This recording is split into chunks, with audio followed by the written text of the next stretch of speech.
Hello student, स्वागत है आपका इस वीडियो लेक्चर पर। और आज हम 9th क्लास के चैप्टर 1 को शुरू करने वाले हैं, संख्या पद्धति। ध्यान से देखना, अच्छे से समझेंगे, अच्छे से पढ़ेंगे। और आप इस वीडियो को लाइक कर दीजिए और अपने दोस्तों के साथ शेयर कर दीजिए। और साथ ही जिसने अभी तक इस चैनल को सब्सक्राइब नहीं किया है वो इस चैनल को सब्सक्राइब जरूर कर दीजिए।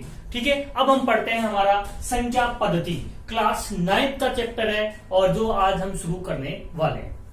सबसे पहली संख्या है प्राकृत संख्या। प्राकृत संख्या होती है 1, 2, 3 अनंत तक चलने वाली संख्या।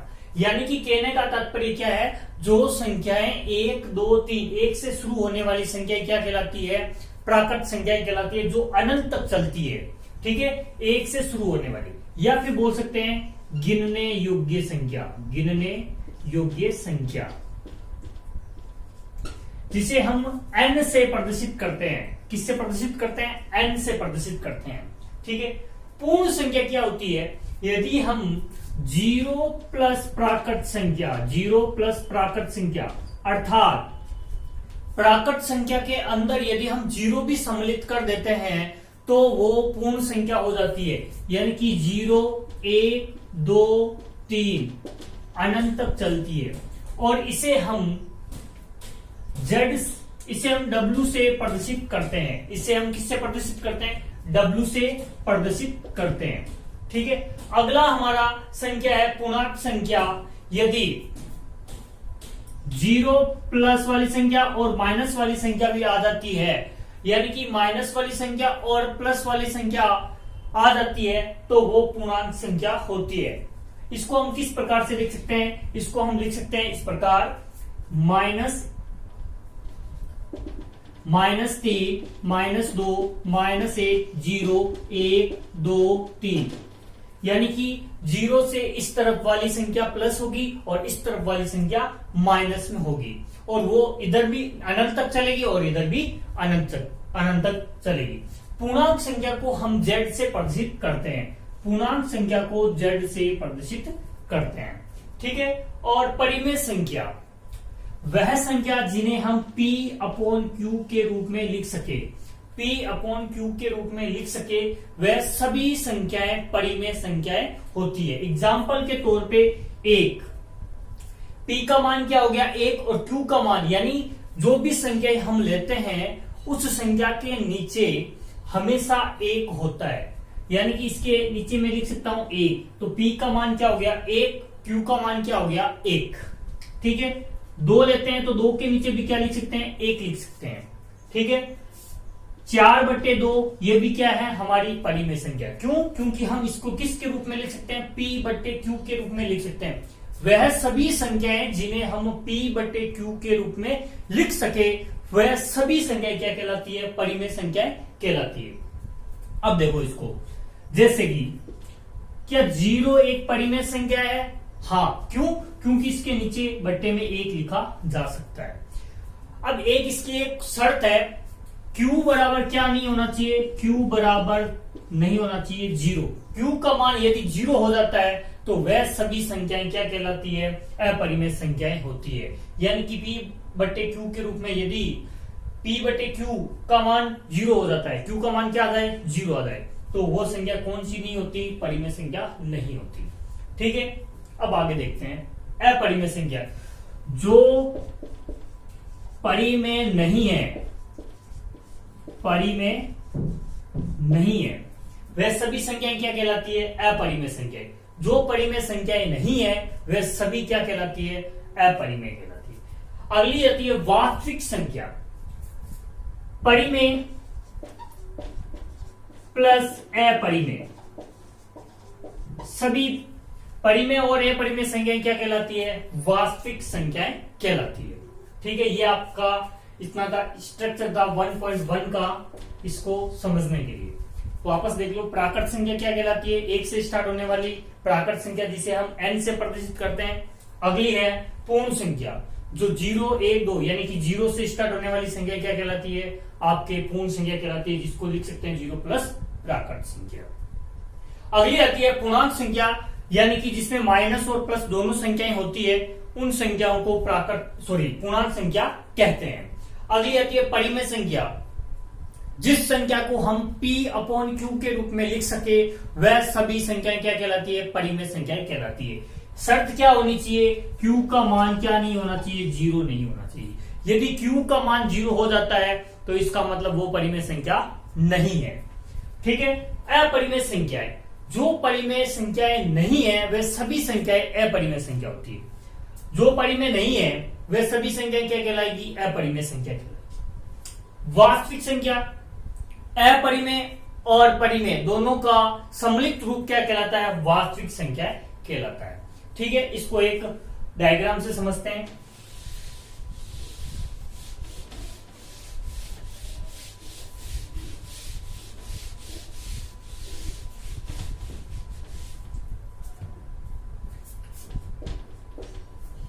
देखिए, ये आपकी प्राकृत संख्या 1 2 3 4, ठीक है। ये है आपका पूर्ण संख्या 0 1 2 3, ठीक है। और ये है आपका पूर्णांक संख्या यानी कि -3 -2 -1 0 1 2 3, ठीक है। और अगली संख्या हमने पढ़ी थी परिमेय संख्या, परिमेय संख्या, ठीक है। और यहां होती है अपरिमेय संख्या।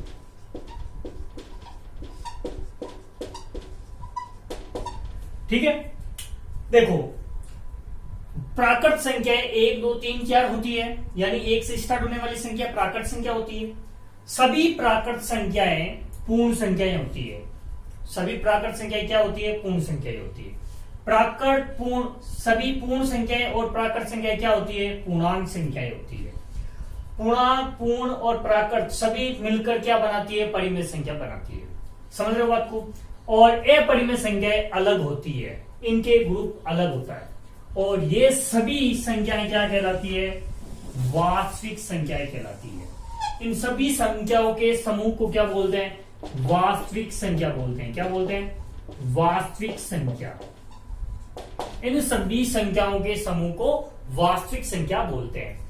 1 नंबर, 2 नंबर, 3 नंबर और 4 नंबर। यानी कि 1 नंबर वाला ग्रुप 2 नंबर में सम्मिलित होता है, 1 और 2 वाला 3 में सम्मिलित होता है, 1 2 3 वाला 4 में सम्मिलित होता है, और 4 और 5 वाला 6 में सम्मिलित होता है। समझ रहे हो बात को।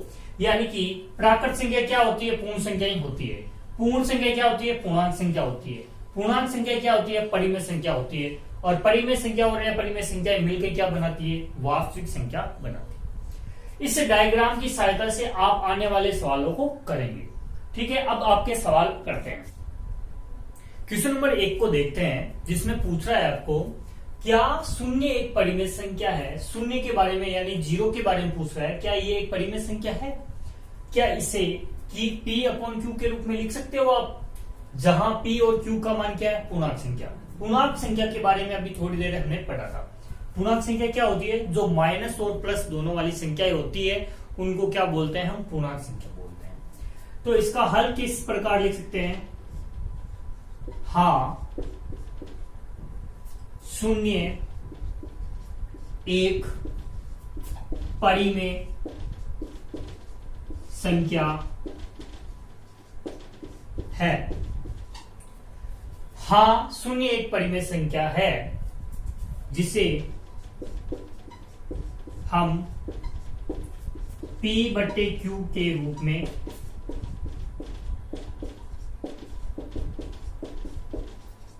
लिख सकते हैं। ठीक है, 2 पॉइंट है। हाँ शून्य एक परिमेय संख्या है जिसे हम P/Q के रूप में लिख सकते हैं। अब Q का मान क्या नहीं होना चाहिए, 0 नहीं होना चाहिए। जब तक 0 नहीं आएगा तब तक 0 भी एक परिमेय संख्या होगी। ठीक है, जैसे कि 0/1 लिख दो, 0/3 लिख दो, 0/-3 लिख दो, कुछ भी लिख दो, 0 एक परिमेय संख्या कहलाएगी। ठीक है, P का मान कुछ भी हो सकता है। जैसे कि हमने पूछा शून्य एक परिमेय संख्या है, तो P का मान क्या होना चाहिए, 0। और Q का मान क्या नहीं होना चाहिए, 0 नहीं होना चाहिए। ये मैंने लिख दिया। ठीक है, ये आपका पहला सवाल था, आप स्क्रीनशॉट ले लीजिए इसका, ठीक है। अब हमारा क्वेश्चन नंबर 2 देखते हैं।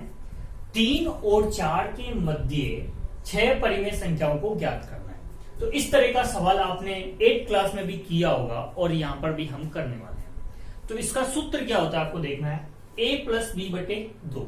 a प्लस बी बटे 2 को आपको ध्यान में रखना है। अब देखो मैंने एक लाइन खींची है, रेखाखंड बनाया है, 3 और 4 को मैंने उस पर प्रदर्शित किया है। 3 और 4 के मध्य आपको 6 परिमेय संख्या ज्ञात करनी है।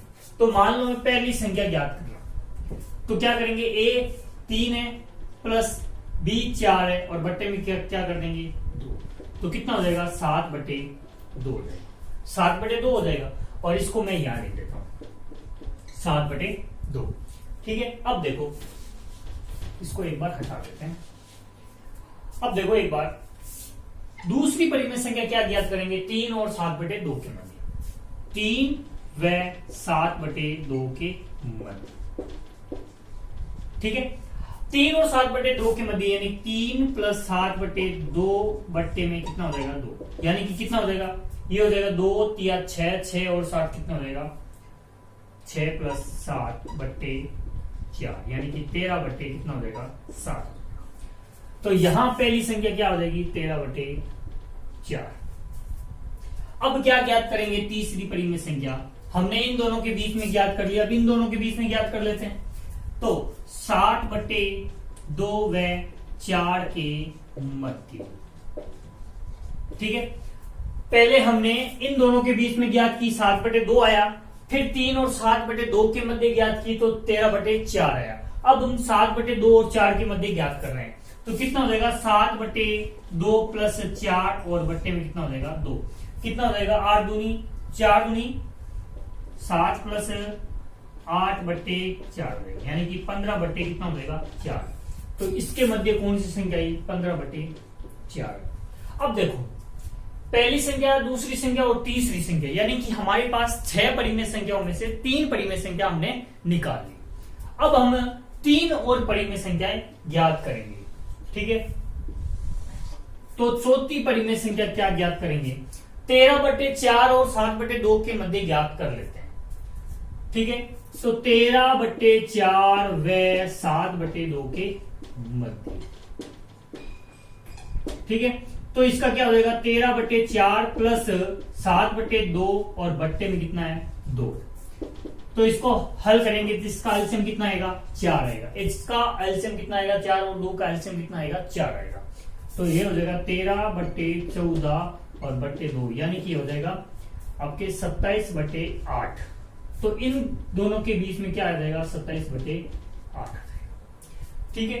अब पांचवी, क्या मैं इन दोनों के बीच में ज्ञात कर लूं, तो 7 बटे 2 और 15 बटे 4 के मध्य, तो 7 बटे 2 प्लस 15 बटे 4 और बट्टे में कितना है 2 है, ठीक है। इसका कितना हो जाएगा, इसका हो जाएगा 4 और ये हो जाएगा 14 प्लस 15 और बट्टे में कितना हो जाएगा, तो यानी कि इसको हल करेंगे तो कितना हो जाएगा 29 बटे 8।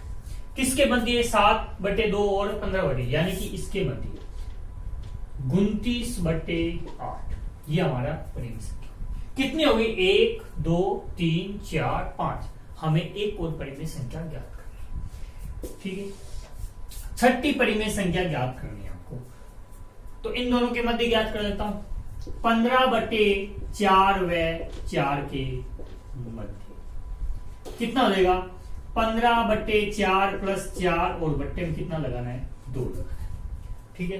तो इसका हल कितना हो जाएगा 15 प्लस 16 बट्टे 4 और बट्टे में कितना है 2। तो ये हो जाएगा 11 31 बट्टे 8। तो यहां कौन सी संख्या आएगी 31 बट्टे 8, ठीक है। ये हमारी 6 परिमेय संख्या थी और आप इसका स्क्रीनशॉट ले सकते हो। अब हमारा क्वेश्चन नंबर 3 है, कह रहा है 3 बटे 5 व 4 बटे 5 के मध्य 5 परिमेय संख्याओं को ज्ञात कीजिए। तो आपका सूत्र क्या होना चाहिए a प्लस b बटे 2 होना चाहिए। इसी सूत्र के हिसाब से हम परिमेय संख्याओं को ज्ञात करेंगे। तो पहली परिमेय संख्या क्या होगी, 3/5 व 4/5 के मध्य, पहली संख्या की होगी। तो क्या हो जाएगा, 3/5 प्लस 4/5 और बट्टे में कितना हो जाएगा, 2 हो जाएगा। तो ये हो जाएगा 7/10। तो इन दोनों के मध्य पहली संख्या क्या होगी, 3/5 और 4/5। पहली संख्या क्या हो जाएगी आपके 7/10 प्राप्त होगी, 7/10। अब इन दोनों के बीच में भी ज्ञात कर लेते हैं। तो दूसरी संख्या ज्ञात होगी 3/5 व 7/10 के मध्य।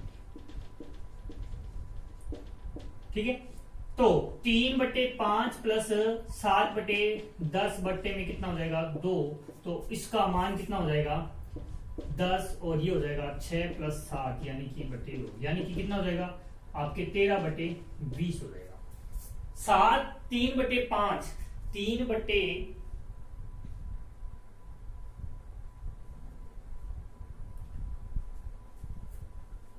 3/5 प्लस 7/10 के मध्य संख्या क्या ज्ञात होगी आपके पास, 13/20 ज्ञात होगी।